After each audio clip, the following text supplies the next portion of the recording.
Saya punya saudara yang senang sekali pinjam uang. Kalau tidak, saya tagih uang yang dipinjamkan terus dipakai untuk modal dagang. Padahal saya sudah tidak saya pun sudah berikan kepada dia modal cukup besar yang sampai sekarang tidak saya tagih. Perlukah saya pinjamkan setiap saat saudara saya butuh modal? Saudara saya ini selalu tidak cukup berapapun modal yang dipinjamkan. Jadi tentu saja begini.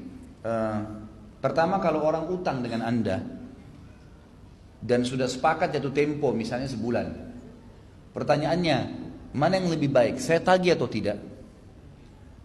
Hah? Tagih. Nggak boleh nggak nagih. Karena kalau kita tidak nagih, kita membiarkan dia dalam kemungkarannya. Orang yang menunda pembayaran utang sementara dia tahu dan dia mampu, itu dosa. Kita harus nagih. Kalau sudah nagih kemudian dia tidak mau bayar, berarti kewajiban kita secara agama sudah lepas. Tergantung kita mau maafin atau menagih lagi, gitu kan? Kalau masalah ada orang sudah pernah utang, kemudian utang itu disepakati akan dikembalikan pada waktu tertentu. Ini tadi kan dikatakan tidak ditagih, mestinya ditagih. Penagihan ini akan memberikan kepada dia rambu-rambu. Kalau dia mau pinjam lagi, tanya mana utang yang sebelumnya. Oh, saya tidak bisa karena begini. Baik, kita punya opsi. Beda ya, bersedekah secara umum dengan meminjamkan uang. Kalau kita menghutangkan orang, itu kita punya pilihan. Beda sedekah. Sedekah kita nggak punya pilihan. Kalau ada orang lagi minta, kita dianjurkan memberi semampunya, gitu kan? Tapi kalau ada orang mau utang, kita punya hak untuk nolak. Beda.